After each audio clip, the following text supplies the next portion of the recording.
Greetings again, everybody. Welcome back to Dark Souls.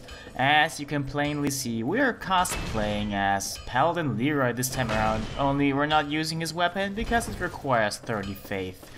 Speaking of faith, we have the large divine ember, which we can give to Andre now. Oh my, what a brilliant ember you have there. I've only heard legends of such specimens. The embers used for the secret rites of divine blacksmiths. Perhaps you could lend it to me. I've long dreamed of forging divine weapons. Splendid, splendid. Thank you. Andre of Astora never disappoints, I assure you. So last episode, in the Tomb of the Giants, we found Rhea down in some dark pit, which actually sums up the Tomb of the Giants as a whole. But anyway, we rescued her and now she's moved into the Undead Church. So yeah, why not say hello to her now?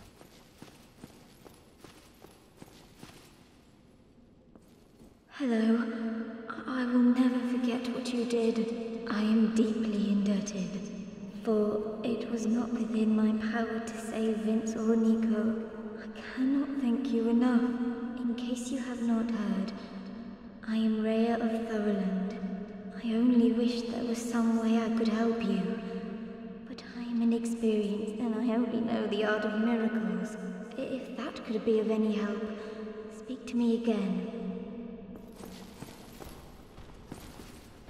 Would a miracle be of any help to you? I would be most pleased if that was so. May we discuss miracles then? So Rhea will allow us to join the Way of the White again if we wish, but we're not gonna do that. She'll also teach us how to pray, which is just a gesture, of course. And now as she already said, we can also buy miracles from her, and we're gonna buy them all, because that will prevent something bad from happening to her. Well, one bad thing. Something else might still happen to her at some point. Who knows? Vince and Nico were fooled by a lout named Patches and turned into hollows.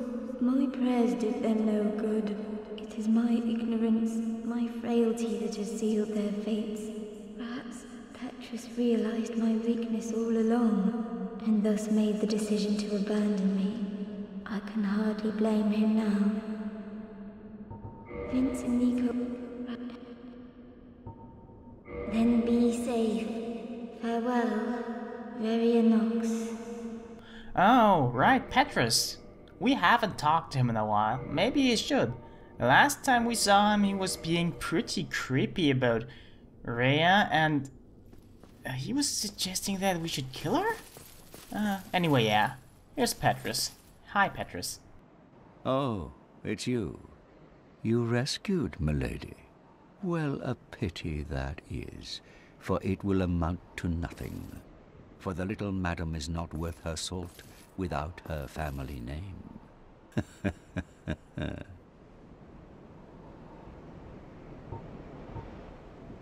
Come again.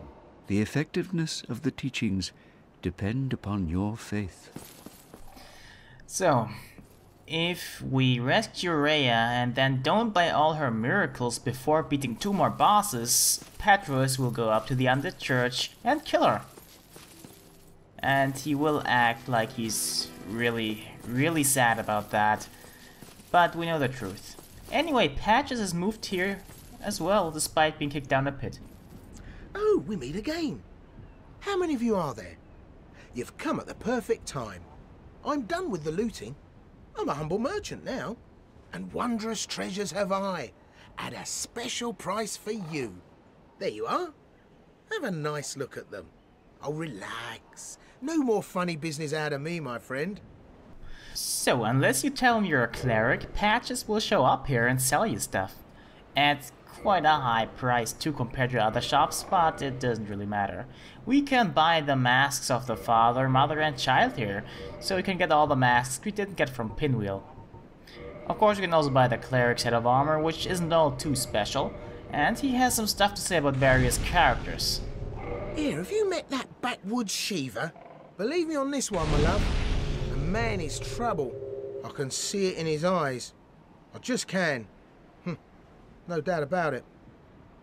Watch him. Yeah, have you met that sunbathing Solaire? Believe me on this one, my love.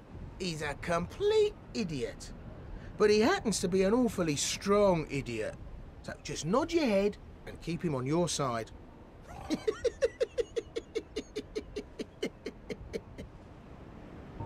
Wait, have you met Petrus? That self-proclaimed cleric? Believe me on this one, my love. The man is scum. Don't you be fooled by his claims to do good.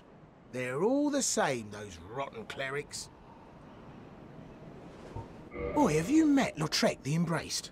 Believe me on this one, my love. He's completely mad. He wouldn't think twice about cutting somebody down. So watch out for him. Especially if you've humanity to spare. Right. Good stuff, eh?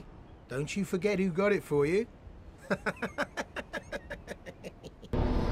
We're back in the Duke's archives now. Previously, we were only here very briefly. Well, to get the broken pendant, we needed to enter Authorities of the Abyss. This time though, we're gonna tackle it for real. And out of all the endgame areas, the Duke's archives are probably my favorite.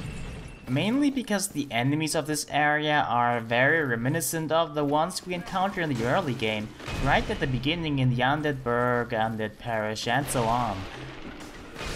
They're essentially a palette swap, only they're harder to defeat, not only because they take more hits and deal more damage, but also because they're more aggressive now. So if you like the early game but thought it was a little bit too easy for you, well, this might be more up your alley. Still, it's not too bad. At this point you should be able to take care of it with little trouble. Also, a very important detail in my opinion, those crystal hollows bleed rainbows. Now, rainbows and crystals and magic in general are all things Seath the Scaleless is rather fond of. Now, what do we know of Seath? The first thing we learned was that he was one of the key players in the war against the dragons. It being a dragon himself, that might seem a little bit odd. But he was an outcast, probably, having no scales and all that. After killing all the dragons, or rather helping to do so, Seath got granted the title of Duke and was allowed to pursue his research on immortality, which later drove him insane. And that research that drove him insane, we see that in all those shelves here. And that was a very stupid death. Let's not let that happen again. So yeah, this is probably the toughest spot of the Duke's archives, at least in my opinion. But once you're past this and manage to not die after you kill the channeler, you should be relatively good to go. Though now, again about Seath. So he went insane and all that, and he's supposed to be, well, he's supposed to be a scholar.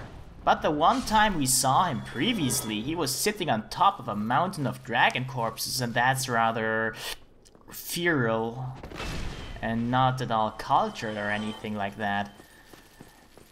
But still, the proof that he actually is a man or dragon of wisdom, or supposed to be one, lies in all those shelves here, because this is all the research on immortality he's done.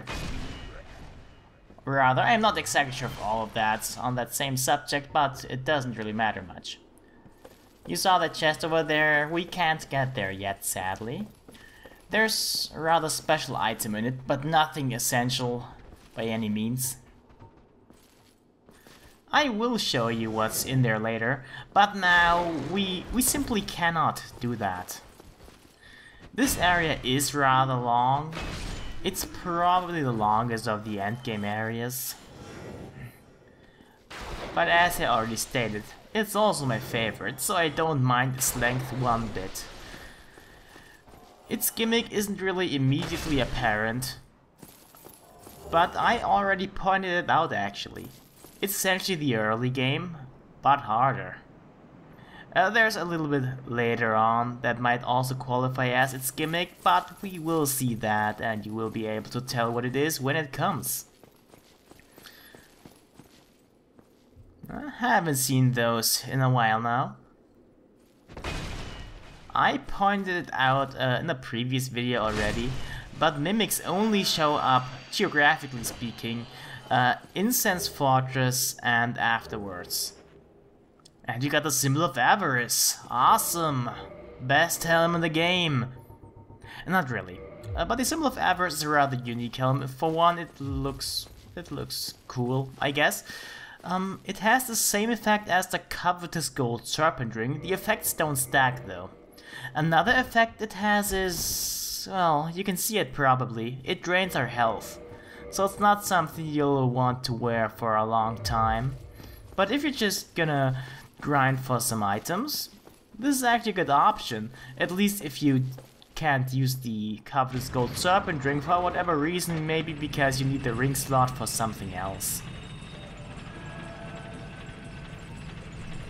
The weapon we're using this time is a Divine Great Club +9.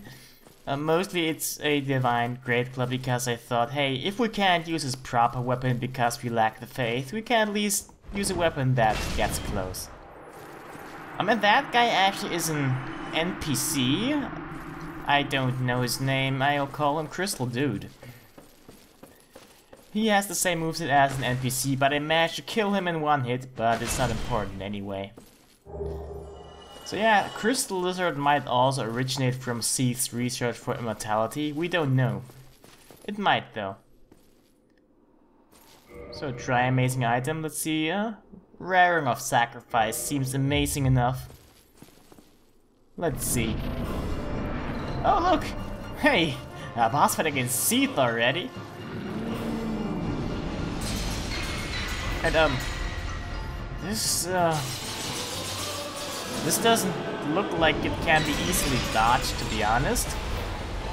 And wait, I just shot lightning at him. Why does he get his health back? Yeah, we can't actually harm him at this point. And there, look at that, we're already dead. Glad I used the Ring of Sacrifice. So, this isn't where we last rested. This is a... yeah, okay. So if we die to Seath in this encounter, which we have to, we actually get thrown into prison instead of respawning at the last bonfire. Now, it is possible to utilize a sequence break to get past all that, but it's difficult to pull off. I tried. It doesn't really work, at least not for me. Essentially, on the elevator ride up, or rather, once you've ridden the elevator up, you have to activate it again so it travels down. You have to jump onto its railing, and from there you have to jump somewhere else. It's difficult. So yeah, this is our new home. A nice little prison cell. We got all our equipment still though. And look, there's a guard leaning against the bars. Naturally, we should kill it.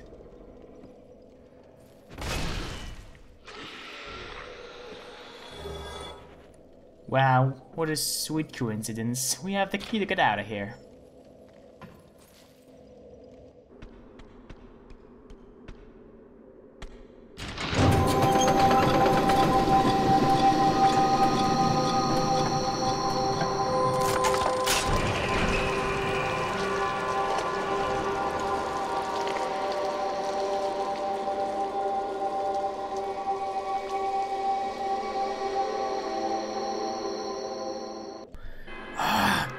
God, that noise!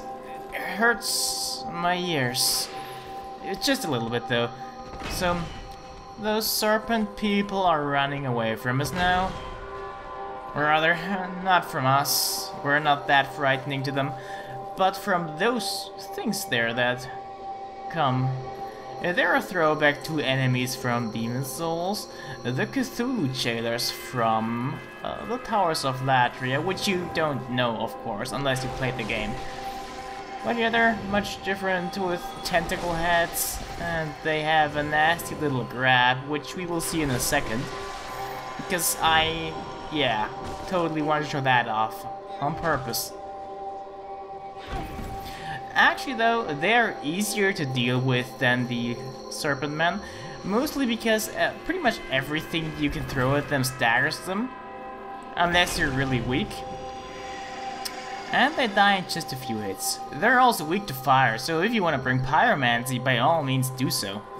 Just don't let them grab you. It's fairly easy to predict and dodge, but it still can get you, as proven by my humble self.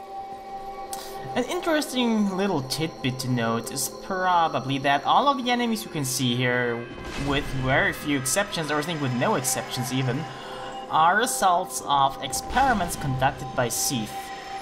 Yeah, he did some terrible things to people.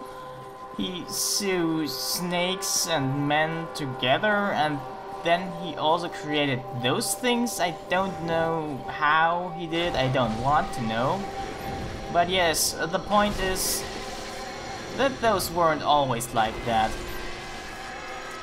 To study immortality, Seath didn't just read books and look at crystals a lot. No, he did things.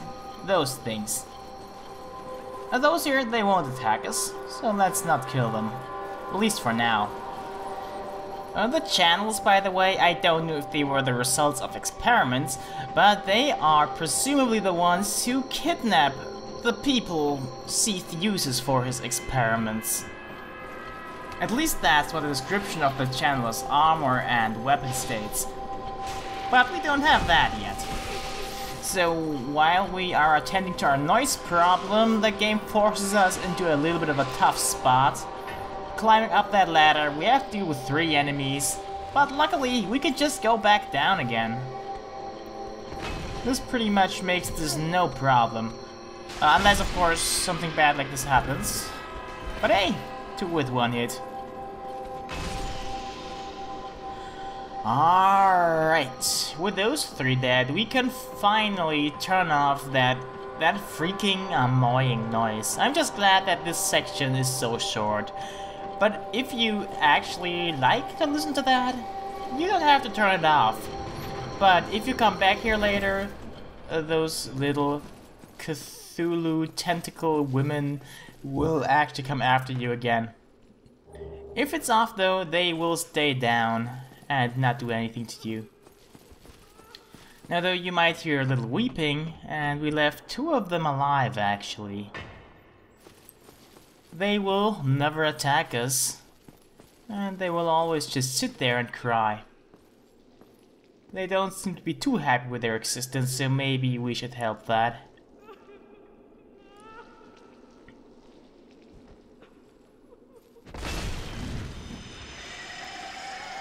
And they both apparently drop unique items. They are miracles linked to the Prince's Guard Covenant. And there's Logan. Hello again. What a chance meeting this is. Alas, I'm imprisoned once again. I don't suppose you could stage me a getaway. The archives. Such a storehouse of knowledge. So close, but just out of reach. The thought offends me so I could simply die. As a student of the arts, you understand me, yeah? We can't rescue Logan yet, we still need a different key. But we can actually explore the other cages. Sadly, most of them hold nothing, but a few of them have interesting things, like this key, for instance, which allows us to open another one of those prisons. And, hey. No. So, yeah, this is Rhea. Normally, when you buy all of this stuff an NPC can sell, they turn hollow and attack us somewhere. Rhea is no exception. If we had not bought all her stuff, Petrus would have killed her, of course. And yeah, it's debatable which outcome is better. Probably to just kill Petrus, but that will aggro Rhea. Anyway, this is back in our bonfire chamber, just so you can get a bearings of where we are, and yeah, we can use the key we found to get some item here. And about those tentacle-headed serpents, They are supposed to be the handmaidens of Guinevere, which is why they were carrying those two miracles, which are exclusively useful for co-op. They pretty much allow us to heal other players. But yeah, outside of actually co-op, they're not very useful. And hey, we're back to our nice little music box. So, and now we did pretty much everything we can do here right now. So let's turn human for no other reason than being human. We might get invaded after all. And ignore those guys, we don't need to bother with them. And actually make progress. So up this ladder here. There's a door. And we have the key, we need to get it. It's down there by that music box. Yeah, I forgot to get that key in more than one playthrough and had to go all the way back down. Now let's open it though, because we actually have the key. And there's one more thing though, before we head on. Yeah, more of those little wooden ledges there, and we can actually access another cell, which would otherwise be inaccessible. I believe that the items we find in here will always be there. It's the same stuff Rhea was wearing at the white seance ring, which I think increases attunement slots. And hey, back to the bonfire real quick. Now, as we head out of the prison area of the Duke's Archives and back into the actual archives, why not go a little bit into the lore of Paladin Leroy, since we're basically cosplaying as him. Yeah, let's do that. The description of his armor reads, long ago the Way of the White produced its first undead, a paladin in golden armor with the legendary treasures Grant and Sanctus. Leroy set out for Lodran, land of the gods, in the first undead mission of the Way of White. Yeah, that's Leroy. So Leroy is apparently a deliberately created undead by the Way of the White, and that's kind of odd because the Way of White is not very fond of the undead. And still they turned someone undead for the purpose of going to Lodran and probably linking all of the bonfires, which is the holy mission of the Way of the White. Another interesting thing is that first time we see Leroy, he was helping us. We could summon him as a white phantom to aid us against Pinwheel, which is not a fight you should need help with, really. But still, you can summon him for that boss fight. Later on, he would invade us as a black phantom, or rather a red phantom, in the Tomb of the Giants. So, yeah, red phantoms usually are dark wraiths. And maybe Leroy succumbed to the dark, and instead of fulfilling the mission of the Way of White, he turned into a dark wraith? I'm not sure here, but it's an interesting thing to think about. I certainly don't know. There's no really evidence that he ever went to the Abyss, joined the Dark Wraith or anything like that. Maybe, much like we ourselves, he just found a few cracked red-eye orbs because they are in Firelink Shrine. Might be possible. And yeah, rotating staircases. They're pretty good. If we drop down at just the right time, we can actually access the chest that we saw earlier on top of some shelf. There's a trick to it, but we will see that later. And by trick I don't mean the glitch, I mean an actual trick that allows you to get it easily without having to exploit glitches. Because that's what most people will do. In fact, I'm not going to mention any glitches anytime soon anymore. But yeah, I really like these rotating staircases. I think they're integrated well into the level design. There is a little gimmick to them too though, because there's a second rotating staircase, and if you rotate one, the other turns around as well.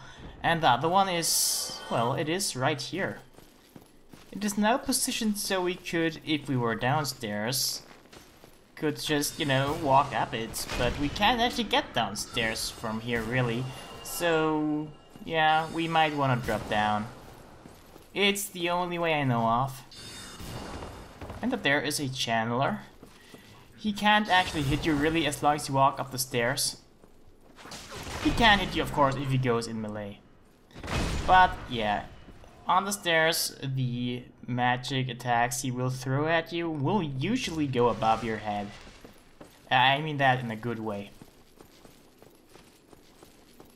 There is one more chest up here. Generally speaking, there's only one chest in each level. And this is actually a pretty good, well, spell. It enhances the capabilities of your shields. And yeah, I pretty much never use it myself. But I know some people who swear on it. And now this is the last time we actually have to rotate any staircases, because this will lead us down to where we need to be. That enemy there is a complete dick move, by the way. If you don't have range attacks, you can't take him out, and he will hit you as you go down the stairs. A ladder, I mean, obviously. Duh.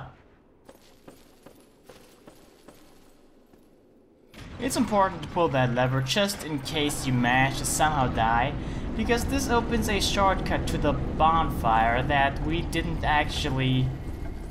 the bonfire we didn't actually rest at yet. And we're not gonna rest at it yet either, because... yeah, there's the reason for that. You'll see shortly.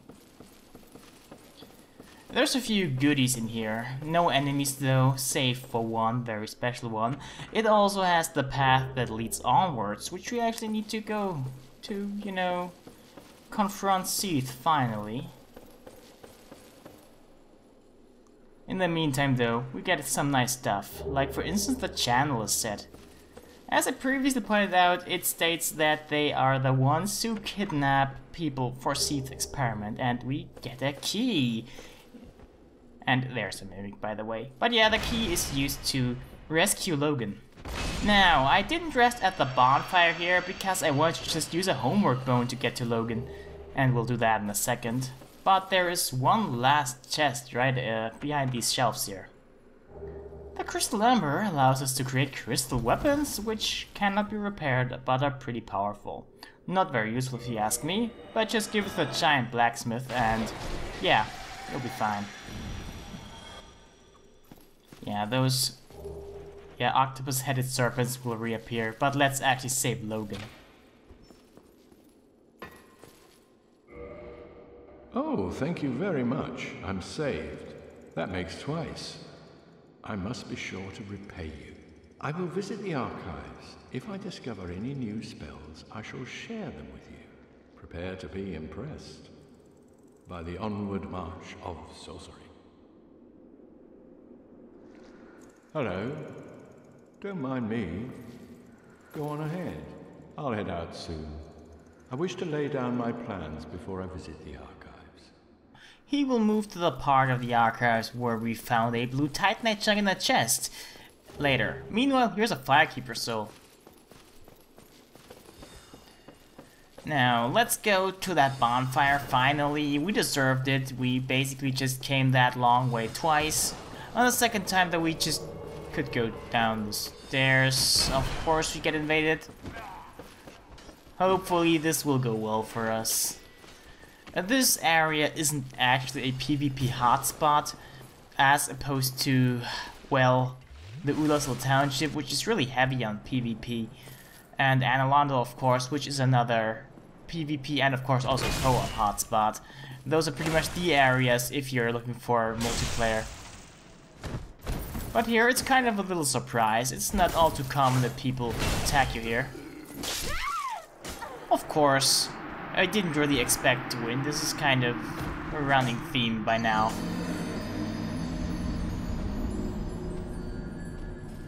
And now, finally, the third time we come here, we can't get invaded anymore because we're not human. And the bonfire is finally lit. For now, I think that's it. That's the part we're gonna cover this time. This area is long and there's still more to come. So, for now I say goodbye, but I do hope, of course, to see you again next time. Before you leave though, I'll leave you alone with Logan's dialogue and also how to get what's in the chest on top of that bookshelf. So yeah, see ya for now.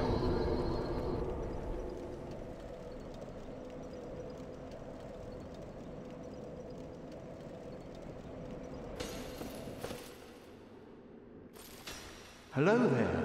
I was expecting you. This place is truly magnificent, more than expected even.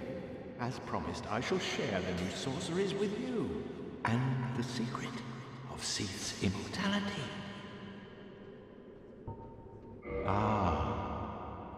The secret of Seath's immortality. If you have fought him and were imprisoned, you must know that Seath is a true undead, different from ourselves. His wounds close promptly, and no mortal blow affects him, granting true insulation from death. His wounds close promptly, and no mortal blow affects him, granting true insulation from death. It is an effect of the primordial crystal, a sacred treasure pillaged by Seath when he turned upon the ancient dragons. So only by destroying the primordial crystal can you so much as scratch his hide. And it so happens, the primordial crystal is in the inner garden of these very archives, the Crystal Forest. The tomes stored in these archives are truly magnificent, a great pool of knowledge, the fruits of superior wisdom and an unquenchable desire for the truth. Some would say Seath had an unsound fixation, but his work is a beautiful, invaluable resource. All progress demands sacrifice, and I certainly bear no antipathy for that wonderful, scaleless beast. The tomes stored in... and I...